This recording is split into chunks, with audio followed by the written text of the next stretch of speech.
But first off, what made you want to run? So both Mason and I have been involved in leadership for a long time, and I decided that I wanted to run last May. I was really involved in the last campaigns last year in student government, and I just really wanted to give back to the university in this capacity. And when I met Mason in high school and then college here again with student government, we just decided that we would be a good fit together to run and that we could really accomplish some stuff at NDSU. Yeah, Katie really summed it up well there.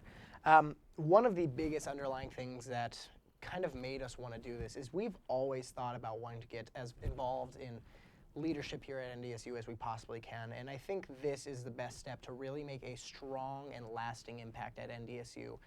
And that kind of inspired us, along with being involved in student government for years now for both of us. It kind of is the natural progression, but we think that we are able to do a lot of amazing things if we were put into these positions. To give you the brief rundown, we want to accomplish 3 main pillars as part of our platform, which is not limited to just that, but our primary focus is our 3 pillars, which are finance, community, and academics. Spencer and Anu ran with the idea of increasing the transparency of student government for NDSU students. Do you plan on maintaining this or expanding or reducing this level of transparency? Well, we would never ever want to reduce transparency.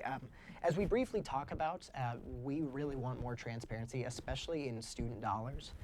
We want to make it so we have more efficient ways of communicating with students. I think there's bigger issues to be talked about than transparency, which is why we don't talk about it much on our platform. But there's no reason that we shouldn't be pushing for more knowledge from the student body, because I think it's important, I really do, especially in finances. What do you value about the current structure of the election? When you say the current structure of the election, what exactly are you referring to? How things work election-wise, how people come into office, student government stuff. I think we have a system that is plagued with people not really having much interest in the system. We struggle to fill Senate seats. We're currently standing as a unopposed election, and I think that's sad in a way. I really think that we could get more interest from the student at large, which I would love for, and I really think we should strive for that next year. Because while we're honored that we're in this situation, we don't feel as it really shows the student body where we're at. It just kind of puts us in the limelight and says we're your only option, which I think is unfortunate. So I think the structure of how it works is amazing and it's very efficient, but I just wish we had stronger competition in Senate races and we actually had elections where we weren't just automatically putting people in if they filled out the petition.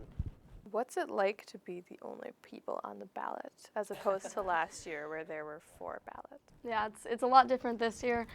We're honored to be able to be in this position where we're running, and it makes it a little bit easier for our transition stuff, being unopposed, just that we can start trying to not just focus on campaigning itself, but what we want to do in the position so that we can kind of hit the ground running right away. But we still want to campaign with all of our energy. We're still doing organization visits, still out there at the booths in the union, because we feel that it's kind of our duty to students that we want to advocate for these different things for you guys. And so we're taking it not as that we're unopposed, so let's not do any work, but instead that we're lucky in that sense that we don't have to focus as much on that aspect of the campaigning and can also be at the same time preparing for when we do get into office. Yeah. Thanks for joining me, you two.